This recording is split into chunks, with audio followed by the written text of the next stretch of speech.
رسول فرمایي د جهالت دوی خبرې په کافرانو کې دوی خبرې چې د اسلام مخکې ولې حسب نسب په خپل ځان فخر کول زه ملا یم زه مفتي یم زه مجاهد یم زه آغا یم زه پیر یم زه تبلیغي یم زه بزرګ یم زه الله والا یم ته یو شی نه یو دغه فخر د الله رسول فرمایي په کافرانو کې اوس ما په امت کې به هم هر صوفي وژر خریلي ته وایي ته وګوره زه وګوره څه ورته وایي ته وګوره زه وګوره ولې ستا مخ وګوره زما مخ وګوره هغه به وروره ډاکټر صحیح د نیم جهان علاج به مفت کوي د غریبانو د یتیمانو څه به پیس نه اخلي دوا به لا ورسره کوي د نو خالي سار وختي لمنځله راغلی دی هغه کافر سو آی ولي سو ټیک سولو دې ته حسب وایي د ځان فخر زه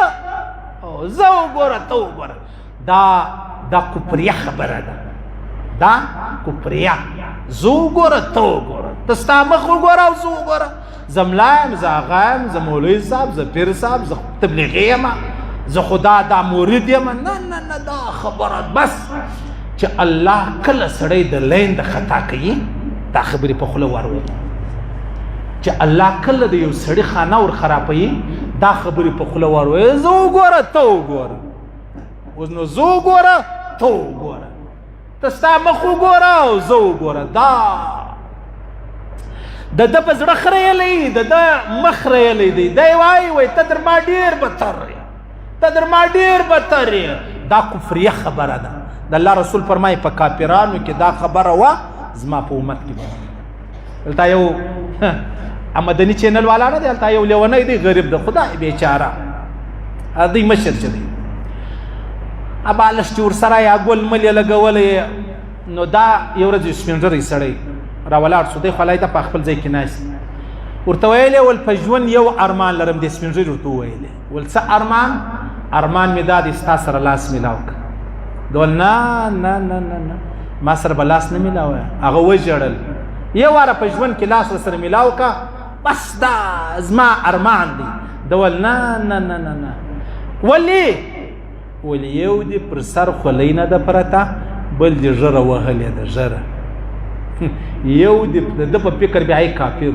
څه وایي څه کوې روایتو کې راځي یو الله والا و بزرګ دومره بزرګ و چې علیحده به دا وریځ د ده سره د سایې رقم ګرځي چې پر ده ګرمي رانشي پر الله ډېر ګران و د یو فاسق و زناکار و شرابي سړی یو ورځ اراده وکړه چې پیر صاحب لره به ورسم دوه به م راته وکړي دا لاره به پرېږدم دا صحیح خبره ده ګپه نه ده دی چې ورلی نو هغه پیر هم دی پېژندی چې دا داسې بې لارې دی دا د هغه ده پیر ورته ویل نه ماله به نه رانږدې کېږي پر تا د الله لعنت ماله به نه رانږدې کېږي ډېر ناامیده سو مایوسه سو جنې روان سو چې جنې روان سو د دا پیر پر سر چې به کومه وریځ ګرځېده هغه وریځ د هغه بېدینه سړي سر روانه سوله یو غیبي غږ ورباندې وسلو ورته ویې ویلې ول پیر صاحب چې څه دې کړي وو هغه ټول مې ټاو سلو څه نیکۍ دې کړې ولې و بېدینه ته یې وویلې چې څه ګناوې دې کړې وې هغه ټولې ولاړې مې ټاو چې ما معاف کړی صرف خبره دا و دې ځان ګرم وبولئ مجرم یې وبولئ ګناهګار یې وبولئ دې بل سړی ځان پاک وبولئ ولی یې وبولئ الله رب العزت علما فرمایي کم چا چې خپل ځان منافق نه ګڼئ دا منافق دی حضرت عمر فاروق د مرګ در ساعته بیرېدی چې یاره دی نیج په منافقانو کې دی نیج په منافقانو کې عبدالله ابن ابی ابن سلول چې الله او رسول ګر جهان وای منافق دی هغه زه منافق نه یم ولې منافق یم چې عشره مبشره و هغه ځانونه منافقان بلل په دې څه معلومه ده چې منافق و هغه ولې زه خو ولې یم زه چې اول چې منافق یم دا فرق دی دا امتیاز دی دا په یاد لرئ ځان پر چا زه پر تا ځان نه در کوم ولې نه در کوم زه ملا یم 5 وخته لمونځونه په جومات کوم او ته چې کله لمانځه لره راسې کله نسې رانه چې مولوي صاحب پوښتنه وکړي چې مولوي صاحب تنخوا در باندې بند نه کوم څو لمونځونه په جومات ورکړي والله کې ولوي نه ټیک سولو بس دا خبره قطعا مه کوئ عزیزان قطعا یې مه کوه زه وګوره ته وګوره ما او ته زما ژوند زه تاجت کوم ته در اوسه لمونځ نه کوې الله د پر دومره اسانه خبره ده په ده به تاجت شروع کړي په تا به فرض لمونځ دا پرېږدي په ده به تاجت شروع کړي په تا به فرض لمونځ دا پرېږدي خیر نو په خپل ځان فخر مه کوه. د الله رسول فرمایي زما په امت کې د کافرانو دغه یو رواج به یې په حسب زه وګوره ته بل نسب حسب نسب دا معنا زه وګوره ته وګوره زه سید یم ته غیر سید یې زه دورانه یم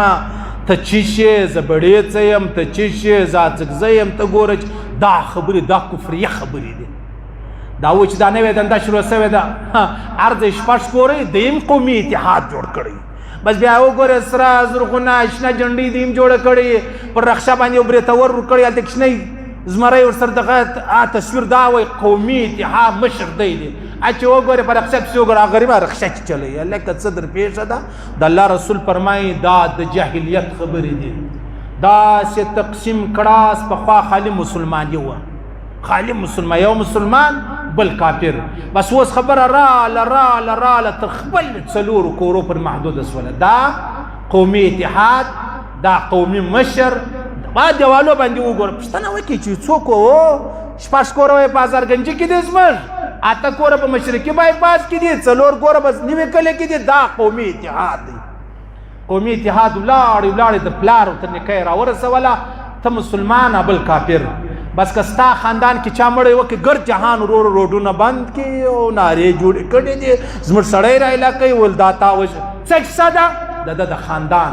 حسب نسب. د الله رسول فرمایي دا جهنمیان دي جهنمیان. قومي اتحاد والا په خبرو سر خلاصي قطاوه زما صوفي سړی به خیر واز مش قومي اتحاد دی. الله ته قومي اتحاد الله رسول فرمایي وکه بشک وکه ستا په خاندان کې څوک یتیم و څوک کونډه و د هغو خیال وساته. دا نو مه کوه چې ستا سړي غلام کړې ده زنا هم کړې ده نجلۍ هم تښتولې ده قتل هم کړی دی ننګر ته پر راغورځېدلې یاست زموږ هلک نه دی ملامت دا نجلۍ په خپله ورسره تللې وه مه کوه سړی مه کوه نو دا به سبا خدای مه که ستا خور دغه رقم وغورځي بیا به څه چم کوې. قومي اتحاد در معلوم شو. د الله رسول فرمایي د کفر څو خبرې به زما په امت کې حسب نسب